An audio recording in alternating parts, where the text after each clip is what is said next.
Read Sakamoto Days. Again, read Sakamoto Days. Right now. Read it. Read it. F***ing read it. So Shonen Jump has like a lot of stuff going on right now. You of course got One Piece still running after so long, Chainsaw Man Part 2's out, Jujutsu Kaisen, Black Clover, hell even Hunter x Hunter is back. So there's a lot of stuff to keep up with, but there's one series that I believe has made a pretty good name for itself despite not running for all that long yet, and despite not having an anime adaptation out. Okay, and you've already seen the title, so you already know I'm talking about Sakamoto Days. And Sakamoto Days is insanely freaking good. Like, almost too good, I might say. On first appearance, you might think, what the hell is this shit? But I promise you, this series is fantastic, and it's probably my favorite manga running in Jump right now. So let's talk about what Sakamoto Days is all about. Sakamoto Days is a shonen manga written and drawn by Yuto Suzuki, and has been running since November of 2020. The story follows an ex-hitman named Sakamoto who now runs a shop with his wife and daughter. But after a former colleague with mind-reading powers attacks and attempts to take Sakamoto's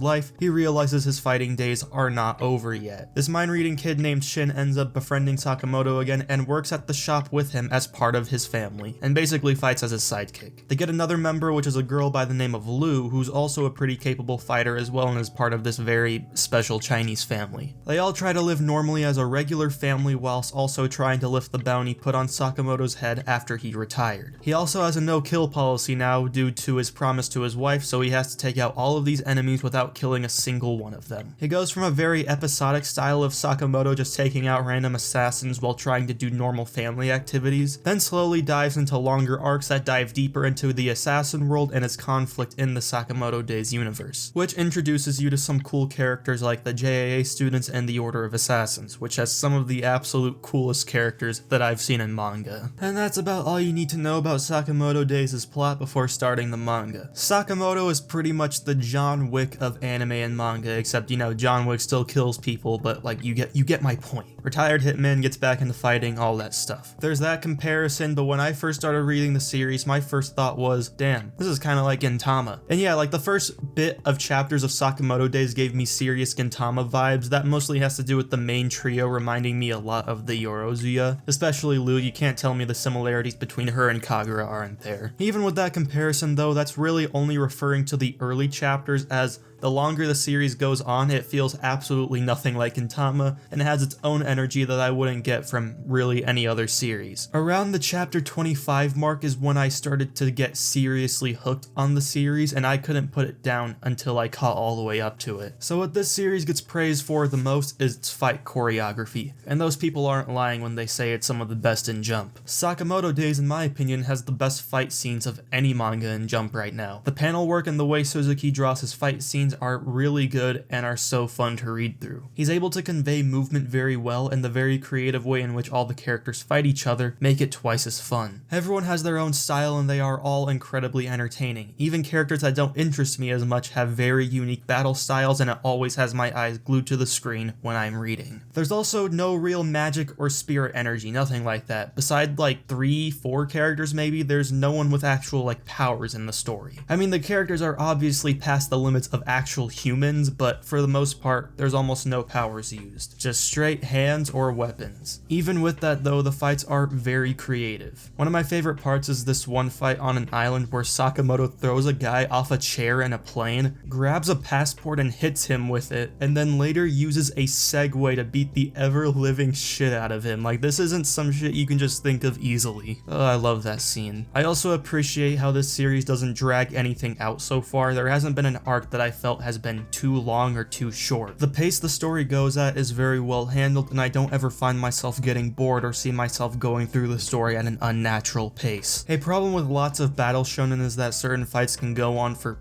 way too long, but so far Sakamoto Days hasn't done that for me. The action is definitely where this series excels at the most, and there's a shit ton of it, but that's not to say there aren't lots of other great things about it as well. The art style as a whole is very appealing, and every character's design doesn't go to waste. The main cast are all differentiated very well, especially Sakamoto, and every character is incredibly distinguishable. Sometimes I look at these characters and wonder if I'm even reading the same manga. Like this guy right here, this guy literally looks like he's straight out of JoJo's. The Order especially all have great designs that fit the whole dark assassin aesthetic, and their appearances fit their personalities very well too. Very quiet and otherwise creepy characters like Osaragi has this very dark aesthetic to her that fits what the author is trying to convey with her character when she's involved, especially in the action scenes, even though she has moments where she's just a cute little oblivious ball. You even get a badass old man here too, so you know this manga has the full shonen package. He's incredibly badass and he's always drawn with so much more detail to add to how menacing and mysterious he's supposed to be. It helps give him all the attention because when he's around, you need to be focused on him. And with all that being said, character work is definitely on the stronger side in this series. Both Sakamoto and Shin are very fun and interesting lead characters. While neither are all that deep or complex, they don't really need to be. Shin definitely has a very shonen MCS character arc you see develop throughout the story, despite him being the secondary lead. But it helps make him very compelling in that role. He kinda represents the younger side of the entire cast that resonates with younger audiences. So he's a lot more similar to MCs you'd see in like other shonen. Sakamoto is one of the reasons why I found so many Gintama vibes in this series because he reminds me so much of Gintoki, who by the way is one of my favorite protagonists ever, so that's a pretty good comparison. They're the older character who's already been through so much by the time we meet them, who slowly has their past uncovered whilst battling old enemies and allies as the series goes on. I love characters like this, so Sakamoto is a pretty cool protagonist to me and I can't wait to see where his character goes. Lou is a really good female lead as well. She's very fun and endearing and can also hold her own in battle. Though she isn't utilized as much as the other two, she makes the most of it with her screen time and I hope she gets more of it in the future arcs because I really like her character. The Order are all really cool and badass and they definitely have some moments that really stand out. Naguma, Shishiba, and Osaragi are especially my favorites and they all have a really fun dynamic with each other. Takamura is cool as well and Hyo is alright, but we haven't really seen much of him for me to have a real opinion on him. The entire Order as a whole is very fun though, and I hope they're all given more development in the future, as even though I think they're all cool and likable now, there's definitely a whole lot more potential with a lot of their characters, especially Nagumo and Takamura. I really want to see more of them in the story. Some characters are definitely way better and more compelling than others, but for the most part, I think Yuto Suzuki does a pretty good job with them from what we've seen so far. The main villain, who I won't name because of spoilers, also has lots of potential, but I definitely need to see more of him. Villains in general in Sakamoto Days are probably what catch me the least. There are some interesting ones, but since we've only recently gotten into the big stuff in the story, lots of antagonists from beforehand were more of the jobber types of characters that don't really show up all that much later on. But the core villain group that we're now starting to see more of is definitely catching my interest more and more, and I think there's a lot of potential with where they could go from the point we're currently at in the story. Especially since the current arc we're on in the manga so far has to be my favorite one so far. It started off as a bit of a slow burn, but now we've gotten to the extreme stuff and it's absolutely apeshit right now. I'm keeping up with it weekly and I'm constantly excited for new chapters. This series is just so hype and fun and I love reading through it. Sakamoto Days is a really great battle shonen to read through and I recommend it to everyone that loves a really good action series. I don't really know anything about an anime adaptation. That's kinda in the dark at the moment, but I'm sure there's gonna be one soon. I'd be shocked to my core if there wasn't. So if you haven't already, pick up Sakamoto Days and give it a read through. You won't regret it, not at all. It's a really fun series that also has really good artwork and very competent writing. And it has potential to still be even better the more it goes on. So jump on the hype train right now and get on the series. It'll be reaching around its 100th chapter so far, so there isn't too much content to read through. So I'd suggest getting on it ASAP so you can catch up fast. But anyways, that's really all I have to talk about in this video. Read Sakamoto Days, you won't regret it. If you like this video and if you like Sakamoto Days, or really any other manga in general, I think you should subscribe to my channel. I do lots of manga reviews and video essays on here, so I think there's lots of stuff for you to enjoy on here. I try to upload weekly, but if I don't upload every week, I try to do it at least every 2 weeks. I have lots more videos coming out in the future, and I'm trying to hit 2,000 subscribers by the end of the year, which I think is a very achievable goal. So like the video, subscribe, share it with your friends, and tell me what else you would like me to review on this channel in the future. And with all that being said, I'll see you all next week. Bye bye.